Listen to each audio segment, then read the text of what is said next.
Here we are, Week 7 of high school football. Conference races taking shape and playoff spots open for the taking. We begin, of course, with the 17th annual West Spencer Crosstown Classic at North Central College. Naperville Central leading Naperville North 7-3 in the second quarter when Drake Davis drops a dime into the arms of Ryan Lorenzo. Huskies go up 9-7. Just before halftime, Huskies up 16-13, and Davis finds a wide-open Brett DeBrecke to put North up by 10 at halftime.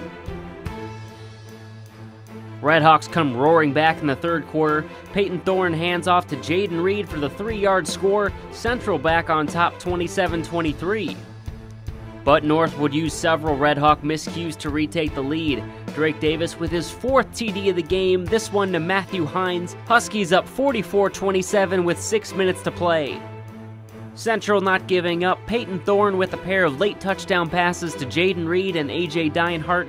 But with the Redhawks down by 3, their onside kick goes out of bounds. Naperville North holds on to snap a 2-game losing streak and receives playoff eligibility with win number 5. Waubonsie Valley at home at a muddy Dick Kerner Stadium against a talented LincolnWay Central team in a non-conference matchup. With Central up 6-0 in the second quarter, the Knights force a Waubonsie fumble and capitalize with a 28-yard touchdown pass from Sam Papyrus to Devin Smith, 12-0 Central at the break. First minute of the second half, Tanner Westwood finds his favorite deep ball target, Eric Esch, who weaves his way through the defense all the way for a 63-yard touchdown. Warriors back in it, trailing 12-7. But an onslaught of sloppy play keeps Dub V off the scoreboard the rest of the way. Mike Morgan eventually puts the game out of reach with a 30-yard touchdown run, his second of the game. Warriors fall to 3-4 after the 19-7 loss and must win their final 2 games to qualify for the playoffs. Mattia Valley on the road with new quarterback Patrick Staub on the road at Wheaton Warrenville South, both teams looking for their first wins. The Tigers have been so close to victory many times this year, but they put it all together in this one behind another outstanding game for running back Ryan Young. 4 more touchdowns in this one. Mustangs struggling to find a rhythm on offense. Wheaton South wins big to move to 1-6 on the year. Neuqua Valley on the road at Wheaton North. Both teams at 5-1 trying to tie themselves up with Naperville Central in the DVC standings. Falcons on the board early. Sam Singleton solid as he has been all year long, scoring from 4 yards out to put Wheaton up 7-0 in the first. Wildcats offense struggling to put up points, the defense trying to help out in the second half. Ryan Wheeler with the interception, dodging and weaving and getting near midfield for NV.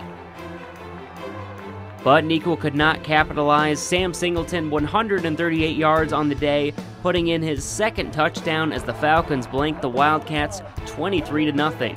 Wheaton North clinches a playoff spot for the first time since 2013. A strange situation in Joliet. The game between Bennett Academy and Joliet Catholic was canceled not due to rain, but because a car crash caused a power outage at the Joliet Catholic Stadium. The game will be made up later today. The highly anticipated matchup between undefeated Marist and Nazareth ended in a 42-0 blowout victory for Marist. Next week in the East Suburban Catholic Conference, Bennett will host the juggernaut that is Marist, assuming the lights can stay on. The DVC standings now has a tie at the top with Wheaton North and Naperville Central both at 5-1 in conference play. There's a logjam after that as Naperville North, Neuqua Valley, and Lake Park all sit at 4-2. The Week 8 DVC schedule features a first-place matchup as Naperville Central closes its home slate against Wheaton North. Neuqua Valley looks to bounce back against Lake Park, while Waubonsie Valley hopes to keep its postseason hopes alive on the road at Naperville North. For the full highlights of this week's games, including the Bennett at Joliet Catholic Saturday matinee, please visit nctv17.com.